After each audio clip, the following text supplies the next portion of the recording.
Kagulat World, ibang klase na talaga ang Alexandra Ayala na nakikita natin ngayon. Hindi na lang ito tungkol sa rankings, winners, trophies o kung sinong big name ang kaya niyang pabagsakin. Ang ipinakita niya laban kay Cathy McNally ay mas malalim. Iyon ang klase ng laban na sinusukat hindi lang ang galing ng isang atleta, kundi ang tibay ng puso kapag pagod na ang katawan at biglang may injury scare pang dumating. In the second set, Alex rolled her right ankle after an awkward landing following a forehand. She needed the physio, the ankle was taped, and for a moment, every Filipino fan watching had reason to worry. But instead of allowing the injury scare to control the match, Alex stayed on court and kept competing, eventually surviving a grueling 2-hour, 39-minute battle, 6-3, 5-7, 6-4. At dito lalong lumabas ang totoong karakter ni Alex. Hindi siya naghanap ng dahilan. Hindi niya ginawang sentro ng kuwento ang sakit.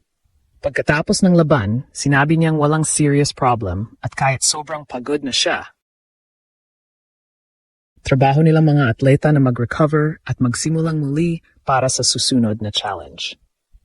That is the warrior mentality developing inside Alex. Anybody can look dangerous when everything feels perfect. But when your ankle hurts, your opponent is fighting back, your legs are heavy, and the match is entering a deciding set, that is when mental toughness becomes more valuable than high-level tennis. Kaya ngayon, hindi na lang natin masasabi na talented si Alex. Mas tamang sabihin na mahirap na siyang baliin. Kapag nasasaktan, lumalaban. Kapag napapagod, kumakapit. Kapag nahihirapan, naghahanap ng paraan. And that may be the most frightening part for the rest of the WTA. Alex is discovering that even when everything goes wrong, she can still find a way to win. Kung score lang ang titingnan natin, pwedeng sabihin na simpleng 3-set victory lang ito ni Alex laban kay Cathy McNally. 6-3, 5-7, 6-4. Pero kapag nakita natin ang buong kuwento ng laban, mas maintindihan natin kung bakit isa ito sa pinakamahalagang klase ng panalo para sa kanyang development bilang isang elite player. This was not one of those comfortable matches where Alex controlled everything from the first ball to the final handshake. McNally pushed her, forced her to adjust, and made Alex work for almost every important point. The match demanded patience, physical endurance, tactical discipline, and eventually the ability to compete while dealing with uncertainty over her ankle.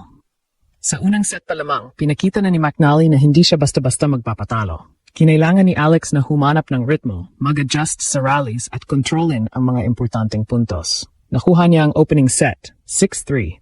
Pero malinaw na hindi ito magiging madaling araw sa opisina para sa Filipina. Then came the second set, and suddenly the entire complexion of the match changed. After hitting a forehand, Alex landed awkwardly and rolled her right ankle. She immediately felt enough discomfort to require treatment from the physio, and the ankle was taped before she continued. Mga kababayan, para sa isang tennis player, nakakatakot ang ankle scare. Halos lahat ng galaw sa tennis ay nakadepende sa paa. Explosive first step, side-to-side movement, sudden stops, recovery steps at pagbagbago ng direksyon. Isang maling tapak lang ay pwedeng baguhin hindi lang ang isang match, kundi pati ang buong tournament. And mentally, that kind of moment can be even more damaging. Once a player starts thinking about the injured area, hesitation can creep in. Do I push hard on this leg? Do I chase that wide ball? Do I risk another sudden change of direction? Those thoughts can steal concentration in seconds. Pero hindi nagpatalo si Alex sa takot. Nagpatuloy siya. Nakipagpalitan siya ng rallies.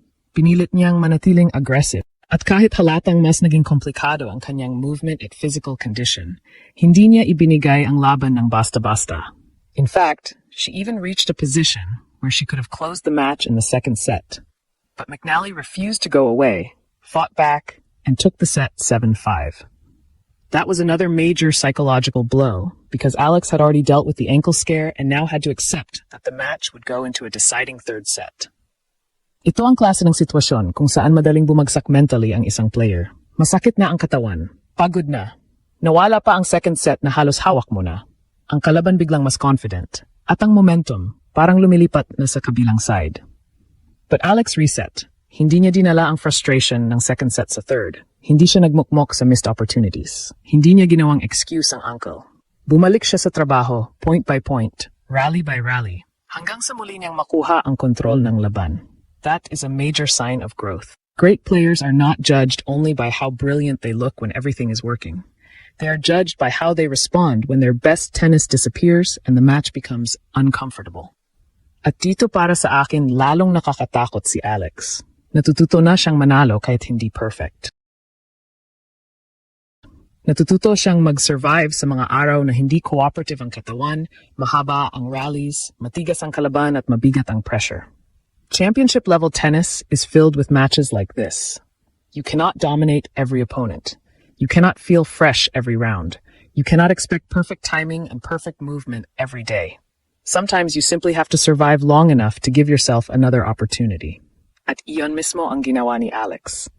2 oras at 39 na minuto siyang nakipaglaban hanggang sa tuluyang makuha ang deciding set, 6-4. Hindi dahil naging madali ang lahat, kundi dahil tumanggi siyang bumigay. After the match, Alex acknowledged how exhausted she was, but her mindset remained focused on recovery and the next challenge. She did not dramatize the ankle scare. She did not make excuses. She simply accepted the physical toll and prepared herself mentally to start again. Mga kababayan, iyon ang malaking difference. Maraming talented players. Maraming malalakas pumalo. Maraming mabilis gumalaw. Pero ang player na kayang manatiling composed habang nasasaktan at nahirapan, iyan ang klase ng player na delikado kapag dumarating ang malalaking matches. And Alex is showing more and more that she belongs in that category. Ngayon, pagkatapos ng napakahirap na laban kontra McNally, mas lalo pang tataas ang level ng challenge dahil naghihintay kay Alex ang Olympic champion na si Belinda Bencic. Hindi ito ordinaryong opponent. Experienced, technically sound at sanay sa pressure ang Swiss star. But Bencic is also coming from her own demanding battle. She needed 3 sets to get through Taylor Townsend, which means both players enter the next round having spent serious physical and emotional energy. The question becomes simple. Who can recover better, reset faster, and execute under pressure? Para kay Alex, malaking bagay ang confidence na nakuha niya sa McNally match. Hindi lang siya nakaligtas sa isang close match.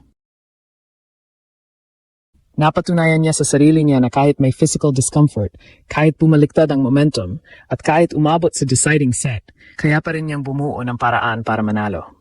That belief can become extremely powerful. Once a player starts trusting herself in uncomfortable situations, opponents can no longer rely on waiting for her to collapse mentally.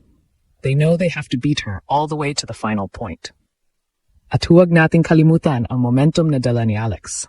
Galing siya sa napakalaking stretch ng tennis kung saan patuloy siyang gumagawa ng noise, humaharap sa elite opponents, at pinapakita na hindi na siya simpleng rising prospect. Unti-unti na siyang nagiging legitimate threat sa pinakamataas na level. The biggest development is not only her ranking or the names she has defeated. It is her growing ability to handle pressure. Against McNally, she showed resilience. Against top-level competition, that trait can become the difference between losing a tight match and stealing it.